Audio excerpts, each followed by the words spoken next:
अद्भुत, अलौकिक, अविनाशी काशी, हिंदू आस्था की पौराणिक नगरी, जहां के कण कण में बसते हैं शिव शंकर। गंगा, वरुणा और 80 नदियों के संगम पर बसी आध्यात्मिक नगरी, धार्मिक और मोक्षदायिनी काशी। 12 ज्योतिर्लिंगों में से एक काशी विश्वनाथ यहीं विराजमान है। कैलाश छोड़कर महादेव कहीं निवास करते हैं तो वो है सिर्फ काशी। हम उस जगह पर हैं जहां से देश को प्रधानमंत्री मिलता है। जी हाँ, ये शहर है बनारस, और ये बनारस शहर इस समय विकास का मॉडल बना हुआ है। ऐसे में इस चुनाव को लेकर के जनता क्या सोचती है, जनता के दिल में क्या है, ये जानने के लिए हम बनारस के गली, चौराहे, घाट, ग्रामीण इलाका हर एक जगह जाएंगे। हर बार की तरह इस बार भी काशी चुनावी रंग में रंगी हुई है। पीएम मोदी एक बार फिर भगवान भोलेनाथ की नगरी वाराणसी से चुनाव मैदान में है। लगातार तीसरी बार काशी की संसद में नुमाइंदगी करने की तैयारी में है। पीएम मोदी के लिए ना तो काशी नहीं है और ना ही यहाँ के लोग। मोदी जी ने जो काम किया है, बनारस में जो काम किया है, हिंदुस्तान में जो काम किया है, हमें याद है जब मोदी जी आए थे, यही अमेरिका वीजा नहीं देता था। आज इतने बड़े नेता के रूप में मोदी जी हैं पूरे दुनिया में कि वही अमेरिका आज वीजा मानने को तैयार है। मेरा कहना है, भारत माता के मस्तक को पूरे दुनिया में विवेकानंद की तरह अगर धमकाने का काम किसी ने किया है तो नरेंद्र भाई दामोदर दास मोदी ने किया है। और ये तय है अब की बात 400 पार। 100% भैया, कोई इसमें कह नहीं सकते कि आप मोदी जी, किंतु परंतु कोई मतलब ही नहीं है।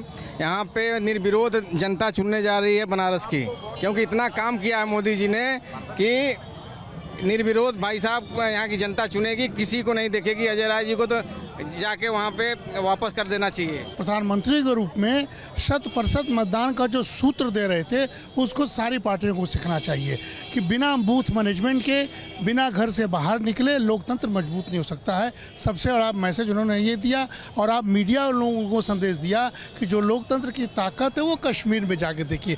ये 2 मोदी जी का हमको बहुत अच्छा लगा।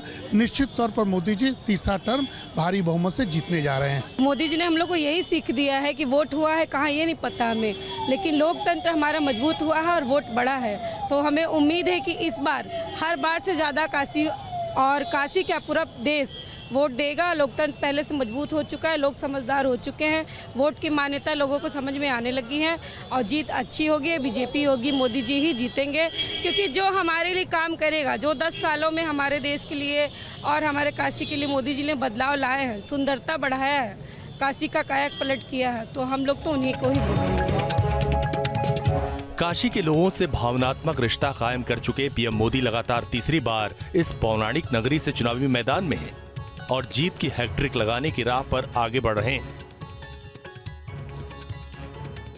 पहले मैं सोच रहा था कि भारतीय जनता पार्टी ने मुझे यहाँ भेजा है, फिर लगता है शायद मैं काशी जा रहा हूँ, लेकिन आज यहाँ आने के बाद लगता है कि न मुझे किसी ने भेजा है, न मैं यहाँ आया हूँ, मुझे तो माँ गंगा ने बुलाया है। करीब 5 किलोमीटर लंबे रोड शो में भारी जनसैलाब जुटा, जो ये बता रहा है कि पीएम मोदी का काशी और काशी की जनता से कितना गहरा नाता है। पीएम मोदी काशी में किए गए विकास कामों के आधार पर जनता से समर्थन मांग रहे हैं और यहाँ की जनता पीएम मोदी की मुरीद है। बहुत काम हुआ है मोदी जी के राज्य में। जब से मोदी जी यहाँ के सांसद बने तब से बहुत काम हुआ है। क्या है, देख रहे हैं आप, पूरा इधर का माहौल, इधर पूरा कॉरिडोर बना है, टूरिस्ट बढ़े हैं, टूरिस्ट आते, लोगों का काम बढ़ा है और उससे बनारसी साड़ी को भी फ़ायदा हुआ है। बहुत सी दुकानें नई नई खुली हैं। हम लोग का जो है पूर्वांचल एक्सप्रेस और बहुत सारे बड़ा जो रोड आता है, बनारस से बहुत सा रोड जुड़ा, बिजली की व्यवस्था जुड़ी, पानी अच्छा है, कई लाख घरों में पानी की व्यवस्था मोदी जी दिए, रोड सड़क हर पक्के महाल की गलियां, आप गली भी देखिए, गली भी पूरा एकदम स्मार्ट सिटी के तहत पूरा बनाया गया। जीवन में का बदलाव तो ये है कि यहाँ रोजगार के अवसर खूब बढ़े हैं। पहले जैसे विश्वनाथ कॉरिडोर बन जाने से टूरिस्ट बहुत आने लग गए हैं, इसलिए यहाँ के लोगों को रोजगार खूब मिला है। भैया बहुत कुछ हुआ, आसमान लीजिए आपके बार 400 पार। आप इसे अंदाज़ा लगा लीजिए कि यहाँ पे कितने काम हुए होंगे बनारस में। और जितना काम मोदी जी के राज में हो गया है, हमको तो नहीं लगा किसी और के सरकार में इतना काम हुआ होगा। हमारे बनारस में जो टूरिस्ट आ रहे हैं वो गोवा को सब फेल कर दिए। मतलब बनारस में इतने फुटफॉल हो रहे हैं कि लोगों के व्यापार डेवलप हो गए हैं। जिनके पास कोई रोजगार नहीं था वो अपने आप को सेल्फ एम्प्लॉयड कर दिया। मैं एक व्यापारी हूँ और व्यापारी के बेसिस पे मोदी जी ने काफ़ी काम किया है। उन्होंने एक सोच बना दी है कि अगर व्यापार करना है तो अच्छे से करो, कोई भी 2 नंबर वाला काम मत करो, जो काम करो सीधा काम करो, आपको मुनाफा आएगा। छोटे व्यापारी, बड़े व्यापारी, मध्य व्यापारी सबको फ़ायदा हो रहा है। टूरिज़्म इतना बढ़ गया है कि हर देश से लोग आ रहे हैं अब यहाँ पे। उसके अलावा साड़ी का बिज़नेस, ड्राइवर का बिज़नेस, आम आदमी सबको कुछ ना कुछ बेनिफिट हो रहा है।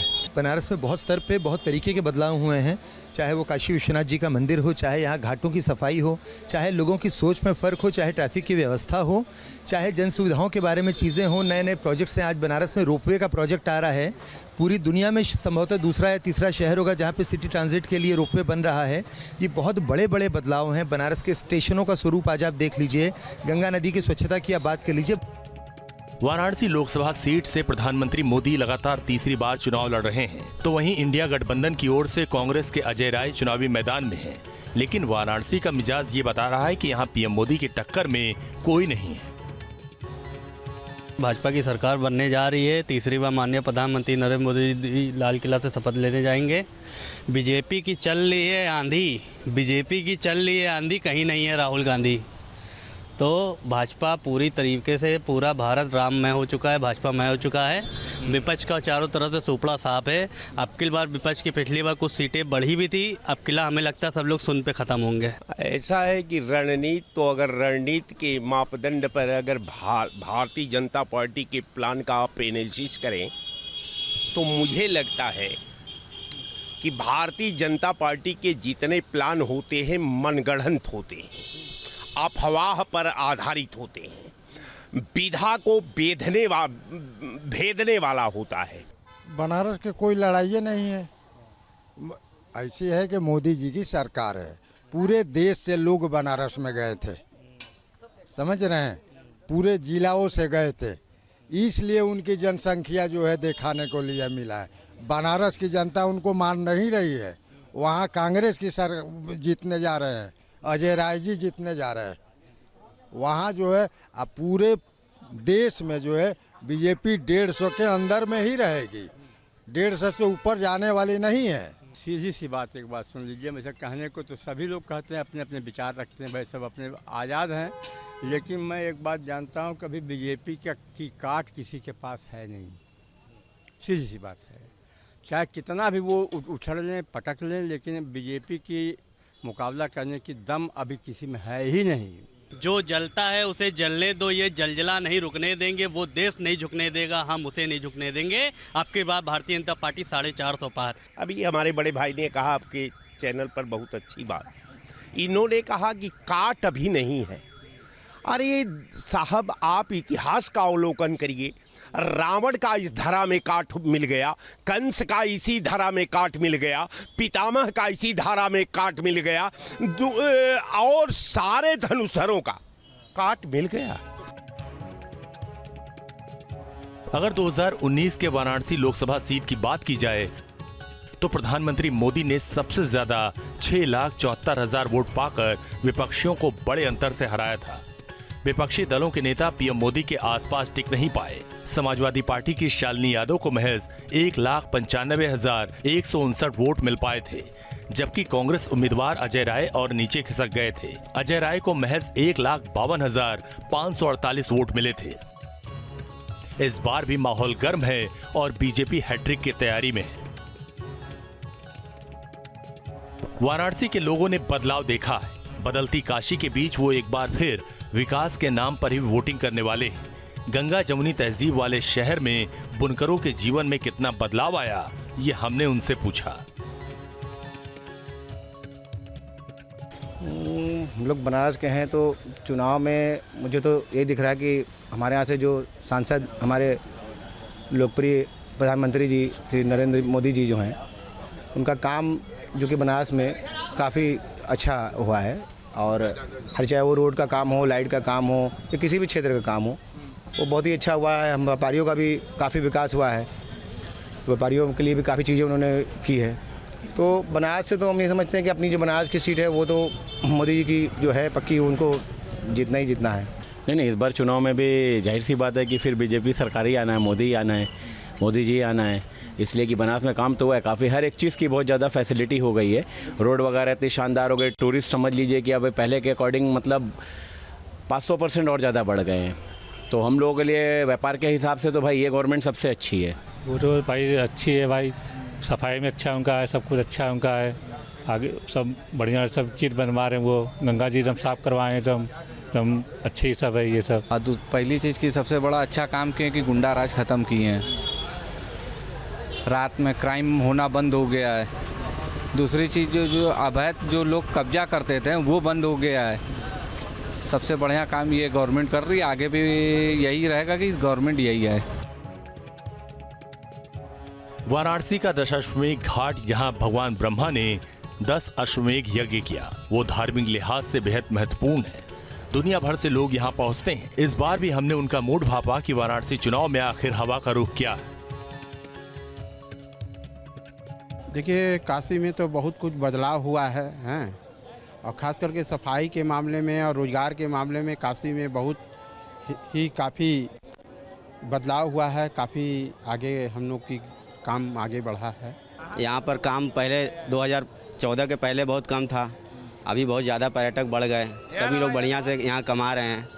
और घाट भी बढ़िया बना है, नमो घाट भी बन गया बहुत अच्छा, कॉरिडोर भी बना है मणिकर्णिका पे बहुत अच्छा बन गया, जो दर्शनार्थियों के लिए बहुत अच्छा हो गया। बनारस में सब कुछ वह नज़र आता है जो देश के अन्य किसी कोने में नज़र नहीं आता है। बनारस में क्या नहीं है यह पूछिए, बनारस में सब कुछ है, विद्यमान है। बनारस में चाहे आध्यात्मिक का क्षेत्र हो, चाहे राजनीति का क्षेत्र हो, चाहे शिक्षा का क्षेत्र हो, चाहे सामाजिक क्षेत्र हो, हर क्षेत्र में बनारस इस समय आगे है। क्योंकि हमारे यहाँ के सांसद ही प्रधानमंत्री हैं, और प्रधानमंत्री नहीं, विश्व के चर्चित नेता भी हैं। इसलिए यह पूछने का सवाल ही नहीं उठता कि बनारस में क्या है क्या नहीं है, ये पूछना चाहिए। बहुत अच्छा दिख रहा है, वही देखने के लिए आए हैं।